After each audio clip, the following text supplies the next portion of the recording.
শুধু দর্শক মণ্ডলী, মহান একুশের ভাষা শহীদ যারা প্রাণ দিয়েছেন মাতৃভাষার মর্যাদা রক্ষার জন্য তাদেরকে স্মরণ করছি। জুলাইয়ের ছাত্র গণ অভ্যুত্থানে যারা প্রাণ দিয়েছেন, আহত হয়েছেন, অংশগ্রহণ করেছেন, সবার প্রতি শ্রদ্ধা জানিয়ে আমাদের নিবেদন শুরু করছি। আপনারা জানেন কিছুদিন আগে প্রয়াত হয়েছেন বিখ্যাত শিল্পী প্রতুল মুখোপাধ্যায়। তার বিখ্যাত গান যে আমি বাংলায় গান গাই, এটা নতুন প্রজন্মকে উজ্জীবিত করেছে, উৎসাহিত করেছে মাতৃভাষার প্রতি শ্রদ্ধাশীল হতে, আকৃষ্ট হতে এবং মাতৃভাষার যে সম্পদ সেটার প্রতি আগ্রহী হতে। তাকেও আমরা স্মরণ করছি। আমাদের সঙ্গে দুইজন বিশিষ্ট অতিথি আমাদের সঙ্গে আছেন, তাদের সঙ্গে আমরা পরিচিত হবে। প্রথমে আছেন আন্তর্জাতিক খ্যাতিসম্পন্ন পরিবেশবিদ, বিশিষ্ট পানি সম্পদ বিশেষজ্ঞ, ব্র্যাক বিশ্ববিদ্যালয়ের সাবেক ভাইস চ্যান্সেলর এবং বর্তমানে এমেরিটাস অধ্যাপক ডক্টর আইনুন নিশাত। আমাদের সঙ্গে আছেন বিশিষ্ট লেখক, মানবাধিকার কর্মী ইলিরা দেওয়ান। আমরা তাদের কাছ থেকে মাতৃভাষা, বাংলার মর্যাদা, বাংলা নয় মাতৃভাষা, যে কোনো মাতৃভাষাই সম্মানের, সেটাকে আমরা কেন অবহেলা করছি সেসব আমরা একটু অনুসন্ধানের চেষ্টা করব। প্রথমে আমরা যাব অধ্যাপক ডক্টর আইনুন নিশাতের কাছে। আপনি দীর্ঘকাল অধ্যাপনা করেছেন প্রকৌশল বিদ্যায়, সারা পৃথিবী ঘুরে বেরিয়েছেন, জলবায়ু বিশেষজ্ঞ আপনি একজন। মাতৃভাষার মাধ্যমে আমরা কেন উচ্চতর শিক্ষা নিতে পারছি না, বিশেষ করে প্রকৌশল বিদ্যায়? আপনার অভিজ্ঞতা এবং অন্তরায়গুলি এবং সমস্যা সমাধানের উত্তরণ কি হতে পারে, মানে উপায়টা কি হতে পারে, সেটা আপনার কাছ থেকে শুনব। ধন্যবাদ। আমি যখন ছাত্র ছিলাম 60-এর দশকে, তখন শিক্ষকরা ইংরেজিতেই কথা বলতেন, উত্তরও আমরা ইংরেজিতে দিতাম। কিন্তু এখন আমার ধারণা অধিকাংশ শিক্ষকই বাংলায় কথা বলেন ক্লাসে, 2-4 জন ইংরেজিতে বলেন না যে তা না। আমি বাংলা বলি মূলত, কিন্তু আমি যেটা করতে চেষ্টা করি সেটা হচ্ছে ইংরেজির শব্দ জোর করে প্রতিশব্দ বানাতে চাই না। আমরা যখন স্কুলে পড়তাম 50-এর দশকে, কার্বন ডাইঅক্সাইড বলতাম অঙ্গার অম্লজান, কোনো দরকার নেই, কার্বন ডাইঅক্সাইড যথেষ্ট। অক্সিজেন না বলে অম্লজান কেন বলতে যাব? যে শব্দটার প্রচলিত বাংলা আছে, যেমন হয়ে গেছে, হ্যাঁ, অ্যাক্সেলারেশন, ত্বরান্বিত প্রচলিত শব্দ। এখন ইঞ্জিনিয়ারিংয়ের আমি মনে করি যে বাংলায় পড়ানোতে কোনো অসুবিধা নেই, কিন্তু প্রথম পর্যায়ে এর যে বই লেখা হবে সেখানে পরিভাষাটা জোর করে না করে ইংরেজি শব্দটা ইংরেজিতে রাখলেই চলে, তাহলে তার পরবর্তীতে পড়াশোনার ব্যাপারে কোনো অসুবিধা হয় না। যেমন ধরুন আমি জাপানের ডাক্তারি বই দেখেছি, জাপানি ভাষায় লেখা, কিন্তু দেখেছি ওর মধ্যে টেকনিক্যাল টার্মগুলো ইংরেজিতে লেখা, সংখ্যাগুলো যেটাকে আমরা অ্যারাবিক নিউমারালস বলি 1 2 3 4, এগুলো কিন্তু ওইভাবে ছাপানো, যাতে কোনো রকম প্রবলেম না হয়। তো আমি মনে করি কিছু কিছু বিষয়ে, যেমন ডাক্তারিতে কবিরাজি, বদ্যি, হেকিম বহুদিন ধরে আছে, কাজী তাদের প্রত্যেকটা অঙ্গ প্রত্যঙ্গের ফুসফুস আছে, লাং বলার দরকার নেই, তাই না? ব্লাড প্রেশার, কিন্তু এখন যখন উঁচু তাপমাত্রা প্রেশার এবং নিচু সিস্টোলিক ইত্যাদি, যে এগুলো ওই শব্দ ব্যবহার করলেই হয়।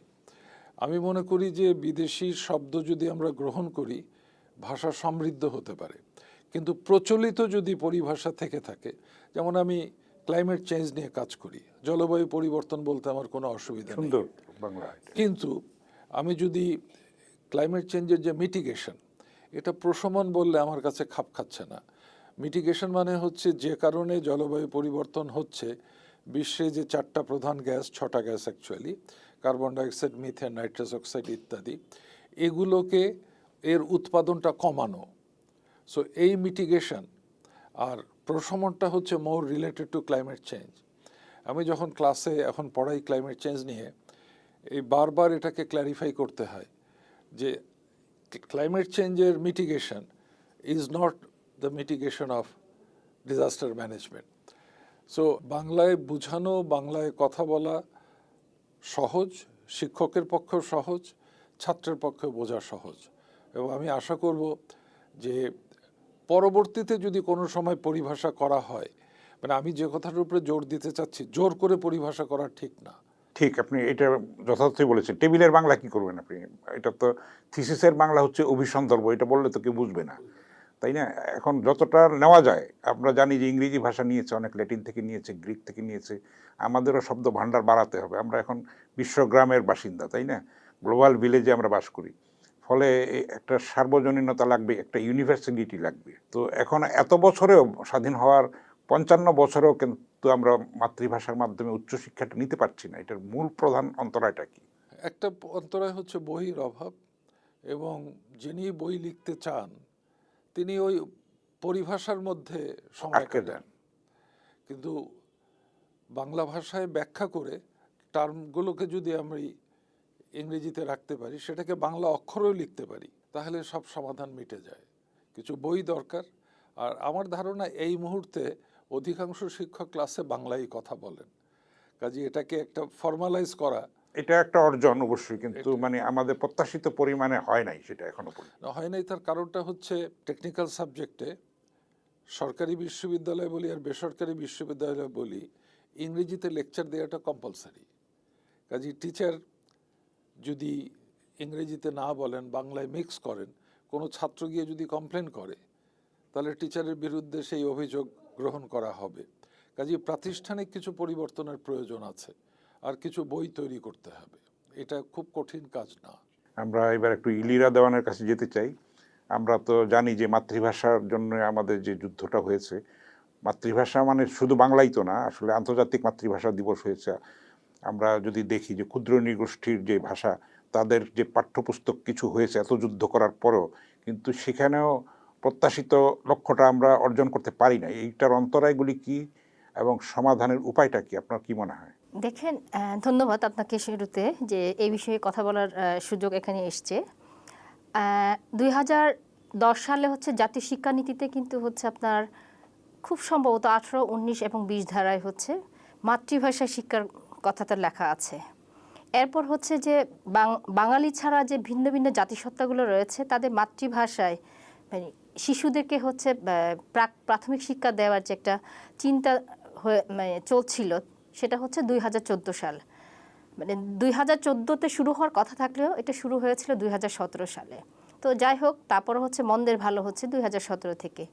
তো 2017-তে যেটা দেখা গেল, সেটা হচ্ছে মাত্র 5টা ভাষায় হচ্ছে প্রাথমিক শিক্ষার বই ছাপানো হয়েছে: চাকমা, মারমা, ককবরক মানে ত্রিপুরা, গারো বা মান্দি এবং সাঁওতাল। কিন্তু আমরা কিন্তু 2010 সালে যে ক্ষুদ্র নৃগোষ্ঠী সাংস্কৃতিক প্রতিষ্ঠান যে আইনটা আছে, সেখানে কিন্তু আমরা 50টি জাতিসত্তার স্বীকৃতি আছে সরকারিভাবে। তো এখন আমরা যদি 5টা ধরি, তাহলে বাকি 45টা জাতিসত্তার ভাষা উপেক্ষিত এখনো রয়ে গেছে। আর আপনি যেটার কথা, প্রতিবন্ধকতার কথা বলছেন, আমি যেমন আমার ব্যক্তিগত অভিজ্ঞতা যেটা দেখি, সেটা হচ্ছে আমাকে ছোটকাল থেকে হচ্ছে সরে সরেয়া কখ হচ্ছে আমাকে পড়তে হয়েছে, শিখতে হয়েছে, মুখস্থ করতে হয়েছে। বাংলা আমার মাতৃভাষা না, কিন্তু আমাকে হচ্ছে বাংলায় পড়তে হয়েছে। প্রাথমিক বলেন বা প্রাথমিক বলেন বা মাধ্যমিক, উচ্চ মাধ্যমিক যাই বলেন, আমাকে বাংলায় শিখতে হয়েছে। যার কারণে আমি চাকমা হওয়া সত্ত্বেও কিন্তু আমি আমার চাকমা বর্ণমালা শেখার সুযোগটা পাইনি। তো এখন যে প্রতিবন্ধকতা সৃষ্টি হয়েছে, যারা প্রাইমারি স্কুলের শিক্ষক আছেন, তাদের হচ্ছে এই যে মাতৃভাষা বা যে নিজস্ব অক্ষর বর্ণমালা যে শেখার, সেটা তো তাদের সেই প্রশিক্ষণ নাই। যার কারণে হচ্ছে বই ছাপা হলেও, বই তার হাতে আসলে হচ্ছে বাচ্চাকে সে শেখানোর মতো হচ্ছে তার ওই সক্ষমতাটা নাই। তো সরকারিভাবেও হচ্ছে ওই শিক্ষকদের কিন্তু কোনো প্রশিক্ষণের ব্যবস্থা নেওয়া হয়নি আগে। যার কারণে হচ্ছে সবচেয়ে বড় প্রতিবন্ধকতা যেখানে তৈরি হয়েছে, সেটা হচ্ছে শিক্ষকরা নিজেরাই হচ্ছে ওই বইগুলো পড়তে পারছেন না। ফলে একটা সমন্বয়হীনতা আছে। হ্যাঁ, চরম একটা সমন্বয়হীনতা। যার কারণে হচ্ছে এই যে হাজার হাজার বই ছাপানো হচ্ছে, শুধু ওগুলো গোডাউনে পড়ে আছে, কাজের কোনো কাজ হচ্ছে না। শিক্ষকদের প্রশিক্ষণের ব্যবস্থা করা হয়, তাহলে কি আমরা লক্ষ্যটা অর্জন করতে পারি? অন্তত আমি মনে করি হচ্ছে শিক্ষকদের যদি ওই প্রশিক্ষণের ব্যবস্থা নেওয়া হয়, এবং হচ্ছে কোন ডিপার্টমেন্ট এইটা মনিটর করবে, সেটাও যদি ঠিক করে দেওয়া হয়, তাহলে হচ্ছে আমি মনে করি হচ্ছে অন্তত কিছুটা হলে হচ্ছে এটার উপরেও তো একটা মানে কমিশনের মতো করা দরকার আসলে, যে সমস্যাগুলি চিহ্নিত করা, তারপর সেটাকে অ্যাড্রেস করা, তাই না? হ্যাঁ। এখন বাস্তবে কি অবস্থা, সরকারের উদ্যোগটা কি আসলে এখানে? সরকারিভাবে হচ্ছে ওখানে মানে আমি বিশেষত পার্বত্য এলাকার কথাই বলবো, সেটা হচ্ছে সেখানে শিক্ষকদের তো ঘাটতি রয়েছে, এটা তো বললামই। এবং বেসরকারিভাবে বিভিন্ন এনজিওরা করছে কি বাচ্চাদেরকে এবং বড়দেরও তারা কিন্তু চাকমা বর্ণমালা বা এই মারমা বর্ণমালাগুলো শেখাচ্ছেন।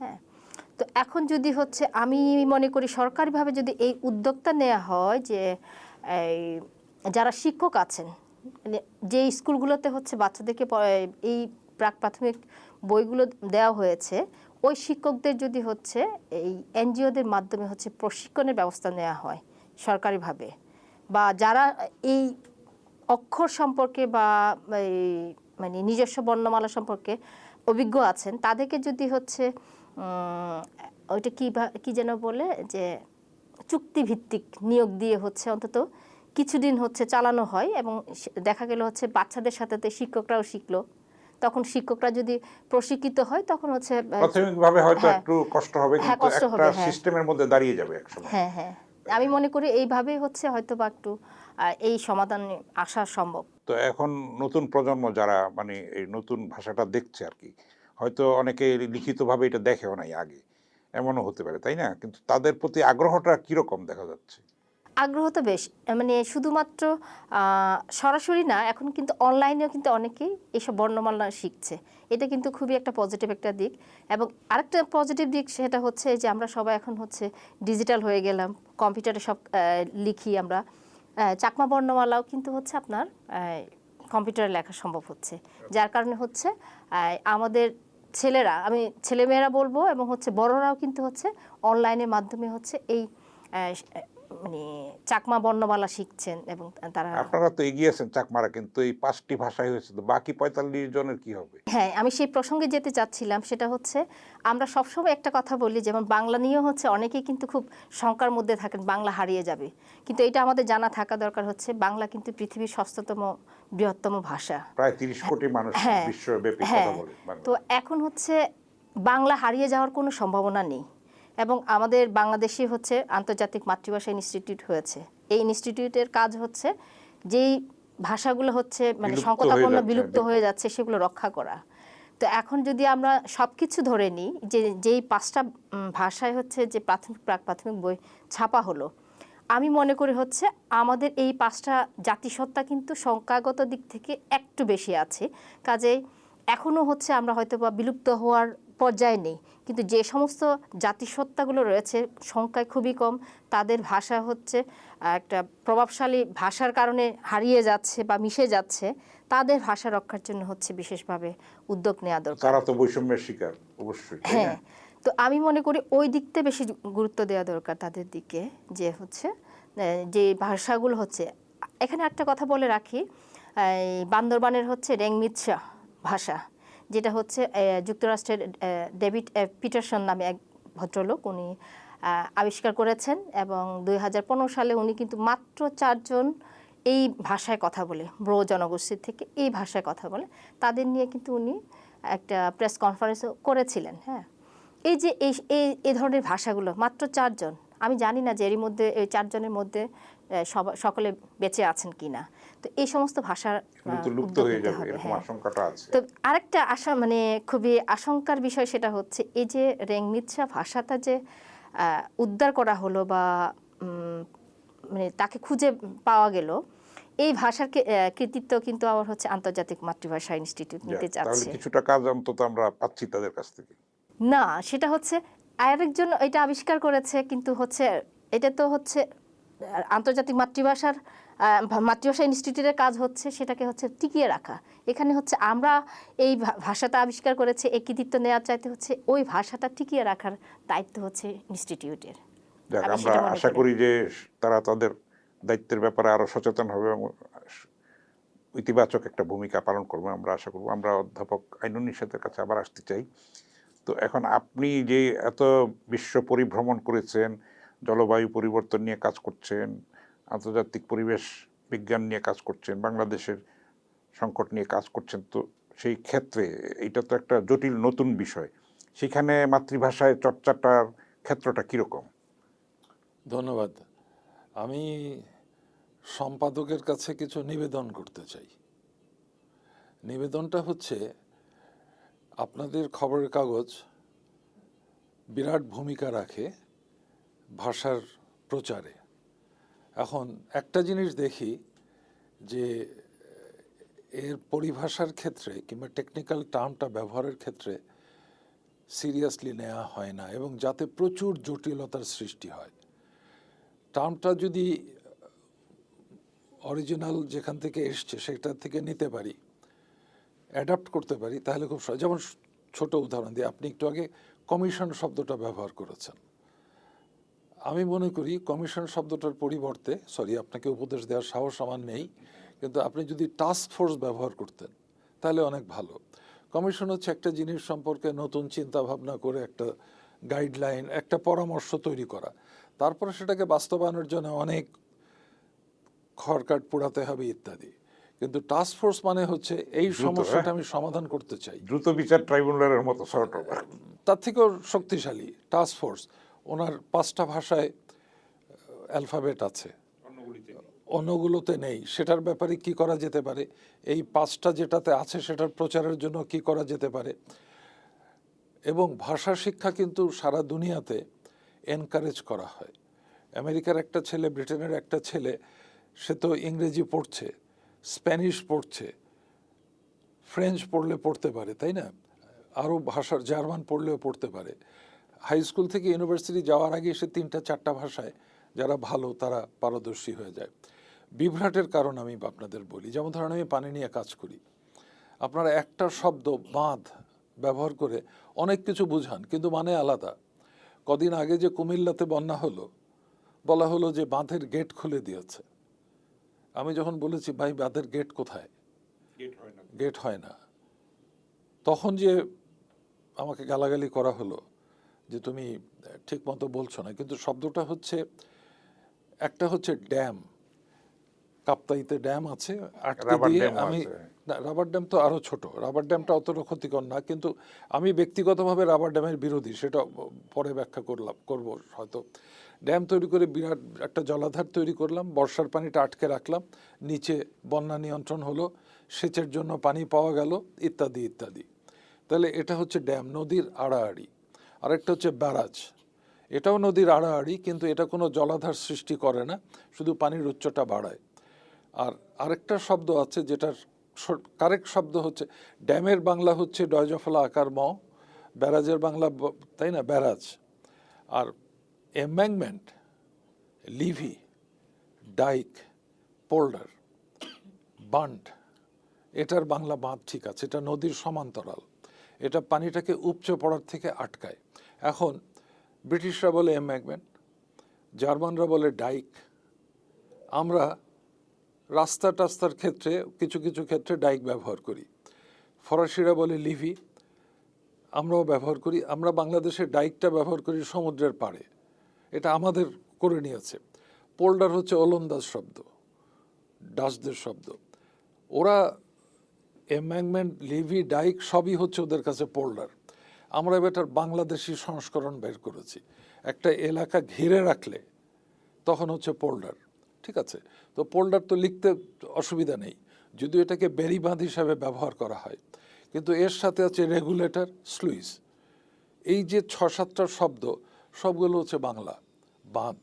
যে পাঠক আপনাদের বাঁধ পড়ছেন, তিনি কিন্তু কেউ কাপ্তাই ড্যাম চোখের সামনে দেখেন, কেউ ফারাক্কা ব্যারাজ দেখেন, কেউ ঢাকার টঙ্গী থেকে আশুলিয়া হয়ে মিরপুর পর্যন্ত যে বাঁধ আছে সেটা দেখেন। বেরিবাদ, বেড়িবাঁধ হলে তখন পোল্ডার হয়ে গেল। সো আমি বলতে চেষ্টা করছি, আপনারাও ভাষার প্রচারে এবং সঠিক ব্যবহারে সাহায্য করতে পারেন যদি পরিভাষাটা কেয়ারফুলি করা হয়। যদি প্রচলিত বাংলার শব্দ থাকে, যে বাঁধটা প্রচলিত শব্দ কিন্তু ড্যাম প্রচলিত না, কিন্তু একটা নদীর সমান্তরাল একটা আড়াআড়ি, দুটোর বাংলা বাঁধ হতে পারে না। এই জিনিসটাকে যদি একটু খেয়াল করেন, মানে ক্লাসিফিকেশনটা বোঝানোর জন্য আর কি। আলাদা এক্স্যাক্টলি আলাদা। কি আমি যখন বলছি যে একটা গাছের থেকে শিকড় দিয়ে পানি তুলছে, ট্রান্সপিরেশনের মাধ্যমে পানিটা আবার প্রকৃতিতে বেরিয়ে যাচ্ছে, কিন্তু এখান থেকে একটা প্রেশার তৈরি হচ্ছে। এবং এটা কঠিন যদি আপনি বাংলার শব্দ করেন তখন গোলমাল লেগে যায়। কিন্তু প্রসেদন মানে ইকুইভ্যালেন্ট বাংলার শব্দ আছে, মানে আবারও বলতে চেষ্টা করছি, আমাদেরকে ওই একটা টাস্ক ফোর্স করা যেতে পারে, বাংলা একাডেমি উদ্যোগ নিতে পারে, কিন্তু শর্ত থাকবে যে যে শব্দটা প্রচলিত সেইটা ব্যবহার করব, অন্যথায় প্রাথমিক পর্যায়ে আমরা ইংরেজি শব্দটাকেই ব্যবহার করব। তাহলে কিন্তু খুব সহজে ভাষার প্রচলনটা হতে পারে। ছাত্রদেরকে যদি আমরা অ্যালাউ করি তুমি বাংলায় লেখো কিন্তু টার্মটা ইংরেজিতে লিখবে, তাহলেই 3-4 বছরের মধ্যেই বাংলা ভাষার প্রচলন হয়ে যেতে পারে। এটা একটা আন্তরিকতার ব্যাপার, এখানে কিন্তু একটা রাজনৈতিক সদিচ্ছার ব্যাপারও আছে। আমরা দেখি যে আমাদের রাজনৈতিক দলগুলির ম্যানিফেস্টোর মধ্যে কিন্তু ভাষা নিয়ে কোনো কথাবার্তা আমরা দেখি না, কিন্তু সেটা আর ফেব্রুয়ারি মাস এলে আমরা কিন্তু ভাষা নিয়ে সিরিয়াস হই, আর সারা বছর 11 মাস কিন্তু ভুলে থাকি। সেটাও তো ঠিক নয়। রাজনৈতিক ব্যাপারটা এখানে অঙ্গীকারটা কি প্রয়োজন না? আপনি শুধু রাজনৈতিক না, আমরাও যারা শিক্ষক মানুষ, যেমন আমি আজকে বাংলায় অক্ষরে টাই পড়ে এসেছি, এটা আমি ফেব্রুয়ারি মাসে বের করি, তো এই ভণ্ডামির তো কোনো দরকার নেই, কিন্তু পড়লে এটা- সারা বছরই পড়া দরকার, তাই না? তাই না? সো আপনার কথাতে আমি পুরোপুরি একমত। রাজনৈতিক অঙ্গীকার ছাড়া দেশে কিছু হয় না। কাজে রাজনৈতিক অঙ্গীকার যদি থাকে তাহলে আমরা কর্মপন্থা বের করে এটা সঠিক বাস্তবায়নের পথ তৈরি করতে পারি। কিন্তু আবার ওই যে বাংলা ভাষার যারা ভাষাবিদ তারা চাইবেন একদম সংস্কৃত মার্কার শব্দ ব্যবহার করে তার একটা পরিভাষা করা। আমি যখন একটা বিল্ডিং ডিজাইন করি, আমি বেসিক্যালি পুরকৌশলী সিভিল ইঞ্জিনিয়ার, মোমেন্ট বলে একটা টার্ম আসে যে ঘোড়ায় যেটা, তো মোমেন্ট বলতে অসুবিধা কি? কোনো সমস্যা, কমিউনিকেট করাটা হচ্ছে ইম্পর্টেন্ট। এক্স্যাক্টলি, এটাকে যখন বক্র ঘূর্ণক বলা হয় তখন তাহলে আমারই তো গল্প ডিকশনারি দেখতে হবে তখন। এক্স্যাক্টলি। তো আমি মনে করি পরিভাষা প্রয়োজন, কিন্তু জোর করে করা যাবে না, এবং যত শব্দ গ্রহণ করতে পারবো তত ভালো। আর ক্লাসে তো আমরা বাংলায় কথা বলি, এটাকে আইনগত ভিত্তি দিলেই হয়ে যায়। ঠিক। তো আমি আবার ইলিরা দেওয়ানের কাছে ফিরতে চাচ্ছি। আমরা দেখি যে গণমাধ্যম বৃহত্তর, প্রিন্ট বলেন, ইলেকট্রনিক মিডিয়া বলেন, তারা কি ক্ষুদ্র জাতিসত্তার ভাষাকে লালন করার জন্য, বিকাশ নিশ্চিত করার জন্য পর্যাপ্ত ভূমিকা পালন করছে? আমার তো মনে হয় সেখানে একটা উন্নতা আছে, কিংবা অনিচ্ছা, অবহেলাও আছে। আমার মনে হয়, সত্যি কথা যদি বলি, আপনার পর্যবেক্ষণটা কি এবং আপনার পরামর্শটা কি? খোলামেলা বলেন, কোনো সমস্যা নাই। হ্যাঁ, এখানে হচ্ছে মিডিয়ার একটা যে ভাষা, আমাদের বিশেষত হচ্ছে যে যে সমস্ত জাতিসত্তারা রয়েছে তাদের ভাষা বা বর্ণ যাই বলি, সেটার সংরক্ষণ বা রক্ষার জন্য হচ্ছে মিডিয়ার একটা বড় ভূমিকা আছে। তো সেটা তো মানে অনস্বীকার্য, কিন্তু এবং মিডিয়ার দিক থেকে হচ্ছে আমরা যে একটু উপেক্ষার শিকার হই বা একটু বৈষম্যের শিকার হই মাঝে মাঝে, সেটা অস্বীকার করার কোনো উপায় নেই। তো আমি মনে করি হচ্ছে শুধুমাত্র ফেব্রুয়ারি না, আমাদের যদি প্রকৃতই যদি আমাদের একটা কমিটমেন্ট, মানে আমাদের যদি একটা অঙ্গীকার থাকে যে হচ্ছে আমরা এই বাংলা ছাড়াও এই দেশের যে সমস্ত ভাষাগুলো আছে সেগুলো রক্ষার জন্য আমরা উদ্যোগ নিই। এমন যেমন সারা বছর আমরা বলি হচ্ছে বাংলাদেশ একটা হচ্ছে বহু ভাষা বহু সংস্কৃতির দেশ। আমরা বিভিন্ন রাষ্ট্রীয় প্রোগ্রামগুলোতে সংস্কৃতির জন্য হচ্ছে নাচ গান দেখি। সংস্কৃতিরও একটা বিশাল একটা তাৎপর্য আছে, শুধুমাত্র নাচ গানের মধ্যে সীমাবদ্ধ না। সংস্কৃতি তো একটা বিশাল হ্যাঁ বিশাল ব্যাপার, রীতিনীতি, কৃষ্টি সব কিছু চলে আসে। ঠিক একইভাবে ভাষাটাও যদি হচ্ছে আমরা যদি কথায় কথায় বলি যে বহু ভাষা বহু সংস্কৃতি, তাহলে আমি মনে করি হচ্ছে এক্ষেত্রে মিডিয়া, সে প্রিন্ট মিডিয়া হোক ইলেকট্রনিক মিডিয়া হোক, তাদের একটা অবশ্যই ভূমিকা আছে। শুধুমাত্র এই ফেব্রুয়ারি বা 21শে ফেব্রুয়ারির দিকে মুখাপেক্ষী না হয়ে আর কি, সেক্ষেত্রে হচ্ছে সারা বছর যদি এই মানে এই বিষয়গুলো হচ্ছে বিশেষভাবে নজর দেই। হ্যাঁ, আমরা ভাষা নিয়ে গল্প প্রতিযোগিতা হতে পারে। আমাদের তো চাকমা ভাষা বা মারমা ত্রিপুরা ভাষায় কিন্তু অনেক রূপকথা গল্পও আছে। সেই গল্পের সেই গল্পের মাধ্যমেও তো হচ্ছে আমরা ভাষাটাকে হচ্ছে আমরা টিকিয়ে রাখার একটা উদ্যোগ নিতে পারি। তো আমি মনে করি হচ্ছে অবশ্যই এটা হচ্ছে যদি মিডিয়াগুলো হচ্ছে এদিক থেকে হচ্ছে তারা একটা ভূমিকা রাখে, এটা খুবই ইতিবাচক দিক। এবং হচ্ছে কারণ আমরা এই জুলাই বিপ্লবের পরে হচ্ছে জুলাই অভ্যুত্থানের পরে হচ্ছে আমরা যে জিনিসটা বারবার বলছি ইনক্লুসিভ বাংলাদেশ, কারণ এই বাংলাদেশে হচ্ছে অন্তর্ভুক্তিমূলক আমরা বারবার কথাটা বলি, সে শুধু আজকে বলে কথা না, এই অভ্যুত্থানের মাধ্যমে না, এর আগেও কিন্তু অন্তর্ভুক্তিমূলক, সবাই মিলে বাংলাদেশ, হ্যাঁ সবাই মিলে বাংলাদেশ, এই কথাটা কিন্তু আমরা বারবার বলে এসেছি, নতুন কোনো বিষয় না। বিশেষত আমি বলবো হচ্ছে আমাদের জাতিসত্তার যারা ভিন্ন ভিন্ন জাতিসত্তা আছে সবার প্রতিনিধিরা কিন্তু এই কথাটা বলে এসছে, আমরা বাংলাদেশের সাথে একীভূত হয়ে হচ্ছে সাংবিধানিকভাবে স্বীকৃতি দিয়ে হচ্ছে যাতে হচ্ছে আমরা যে অন্তর্ভুক্তিমূলক একটা বাংলাদেশ। তো আমি মনে করি এই অন্তর্ভুক্তিমূলক বাংলাদেশে হচ্ছে একই সাথে ভাষা, একই সাথে জাতি থাকবে, সংস্কৃতি থাকবে, কৃষ্টি থাকবে, সবার স্বীকৃতিটা থাকবে। তবে হচ্ছে আমরা আমাদের যে অন্তর্ভুক্তিমূলক যে বাংলাদেশ বা এই বাংলাদেশ হচ্ছে সমৃদ্ধির পথে। যেটা অধ্যাপক আইনুন নিশাত বললেন যে একটা টাস্ক ফোর্স করলে তাহলে এই সমস্যাগুলি চিহ্নিত করে দ্রুত আমরা একটা সমাধানের পথে এগোতে পারি সবাই মিলে, তাই না? আপনাদেরকে নিয়ে, আমরা মূলধারার মানুষদেরকে নিয়ে, আপনারাও মূলধারার অংশ, আলাদা ছোট ধারা বলে কোনো কথা নাই। আসলে সেই মানসিকতাটা আমাদের মধ্যে থাকতে হবে। তা আমরা এটা দেখতে চাই। আপনি মনে করেন কি যে টাস্ক ফোর্স একটা দরকার এই ব্যাপারে? হ্যাঁ, অবশ্যই টাস্ক ফোর্স দরকার আছে এবং দৃষ্টিভঙ্গি সব মানে সবচেয়ে যে বড় কথা সেটা হচ্ছে মানুষের হচ্ছে দৃষ্টিভঙ্গি পাল্টাতে হবে। এই যে ছোট, ও ছোট, আমরা বড়, ওরা মানে ওরা, আমরা, এই যে এই বিষয়গুলো সবাই মিলে, হ্যাঁ সবাই মিলে যে আমরা, এই কথাটা আমরা হচ্ছে ধারণ করতে পারি না, এটা ধারণ করতে হবে। আমরা হচ্ছে এ কারণে বললাম হচ্ছে দৃষ্টিভঙ্গি পরিবর্তন করতে হবে। আর টাস্ক ফোর্সের মাধ্যমে হতে পারে এটা একটা ভালো উদ্যোগ, কিন্তু একই সাথে এই টাস্ক ফোর্স যেন জাতিসত্তা, যাদের জন্য আমি এই টাস্ক ফোর্স করছি, তারা যেন প্রতিনিধিত্ব করার সুযোগটা পায়, তাদের যেন উপস্থিতি থাকে, তাদের যেন সিদ্ধান্ত গ্রহণের একটা ক্ষমতা থাকে, এই বিষয়টিও হচ্ছে বিশেষভাবে নজর দিতে হবে। তাহলেই হচ্ছে আপনার এই টাস্ক ফোর্স অনেক সুন্দরভাবে হচ্ছে কার্যকরী হবে, আমি সেটা মনে করি। ধন্যবাদ পাত্তুরু তুরু আপনাকে। চাকমা ভাষায় যেটা ধন্যবাদ বলে। আমরা অনুষ্ঠানের প্রায় শেষ পর্যায়ে এসেছি, শেষে আসবো আমরা স্যার আপনার কাছে, অধ্যাপক ডক্টর আইনুন নিশাত। বলা হয় যে মাতৃভাষা শিক্ষার ব্যাপারে অনেক ভালো ভালো আইন আছে আমাদের, কিন্তু সেটার প্রয়োগ নাই। আর অর্থনৈতিক একটা যোগ করতে হবে, যেমন মাতৃভাষার মাধ্যমে যদি আমি শিক্ষা গ্রহণ করি, আমার চাকরিটা যদি এনশিওর্ড হয়, তাহলে কিন্তু একটা শিক্ষার প্রতি আমাদের একটা আগ্রহ জন্মাবে। আপনার তো দীর্ঘ অভিজ্ঞতার ফলে আপনার কি মনে হয় এই মতবাদটা কি ঠিক আছে? আমি এটাকে একটু অন্যদিকে টেনে নিয়ে যাই। সেটা হচ্ছে বাংলা ভাষাই হোক, ইংরেজি হোক, ফার্সি হোক, চীনা হোক, যে ভাষাই হোক, পৃথিবীর সব দেশেই স্কুল পর্যায়ে মাতৃভাষার মাধ্যমে কিংবা অন্য যে ভাষাটা শিখছে, ভাষা শেখার উপরে জোর দেওয়া হয়। আমাদের এটা নেই। আমি একটু অঙ্কে ভালো ছিলাম, ইঞ্জিনিয়ারিং পড়বে, ওর তো ভাষা জানার দরকার নেই। এই যে অ্যাপ্রোচটা, এটা সঠিক না। আমেরিকাতে দেখেন, ইংল্যান্ডে দেখেন, একেবারে 8, 9, 10 পর্যন্ত শুধুমাত্র গুছিয়ে কথা বলা, গুছিয়ে লেখা, এটার উপরেই তাদের শিখায়। আর আমাদের শিক্ষা ব্যবস্থায় গোলমাল হচ্ছে মুখস্থ লিখতে হবে।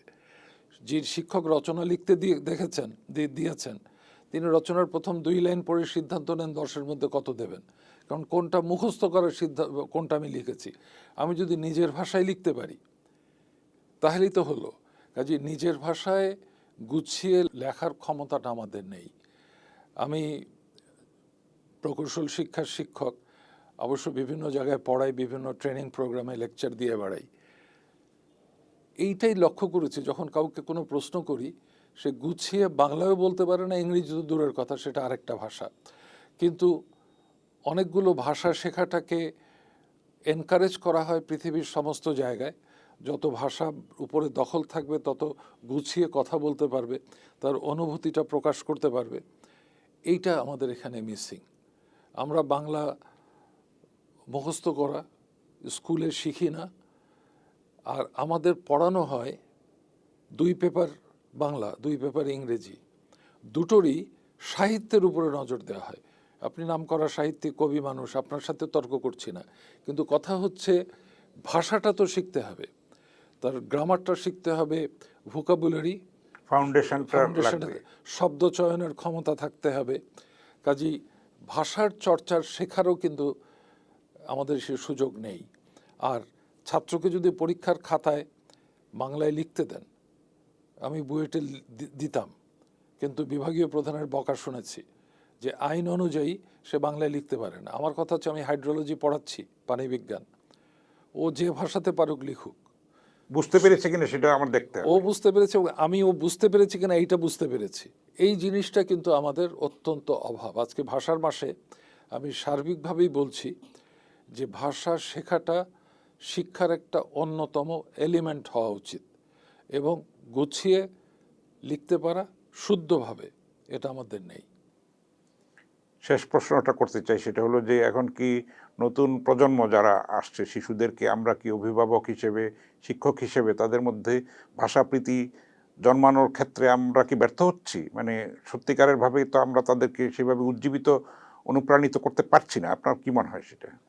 কথাটা কারেক্ট। এখন তো টেলিভিশনের কালচার হয়েছে, তারা কার্টুন দেখে অভ্যস্ত, কমিক পড়ে অভ্যস্ত, কাজেই ভাষার চর্চাটা কমে গেছে অনেক। আমরা ছোটবেলাতে বই কিনতে আমাদের পিতামাতারা আগ্রহ, টাকা চাইলে পেতাম যে বই কিনতে যাব, গল্পের বই কিনতে যাব, পড়েছি প্রচুর। এখন পড়তে চায় না, তার নিজের পাঠ্যপুস্তকের বাইরে সে আর নজর দিতে চায় না। কাজেই সামহাও গার্জিয়ানরাই পরীক্ষা পাস এবং পরীক্ষাতে ভালো রেজাল্ট করা, এটাই হচ্ছে তাদের টার্গেট। টার্গেট। সে শিখলো কতটা, কতটা সে নিজেকে গুছিয়ে বলতে পারে। বহু ইন্টারভিউ বোর্ডে ছিলাম, ইংরেজিতে MA পাস করে এসছে, প্রশ্ন করলে বলে স্যার বাংলায় উত্তর দিতে পারি। তো এই যে দুঃখটা, তার মানে সে ইংরেজি ভাষাটা শেখেনি, যদিও ইংরেজি ভাষায় সে ডিগ্রি নিয়েছে। বাংলায় যারা ডিগ্রি নিয়েছে এরকম ইন্টারভিউতে খুব কম পেয়েছি, সেটা অন্য কথা। কিন্তু এখানেও যারা পড়ছেন ডেফিনেটলি, কিন্তু একজন স্নাতক BA পাস করেছেন, যে সাবজেক্টেই হোক, ফিলসফি হোক, ইতিহাস হোক, ইঞ্জিনিয়ারিং হোক, ডাক্তারি হোক, ভাষার উপরে তার দখল থাকবে না কেন? থাকতে হবে, বিশেষ করে মাতৃভাষার উপরে।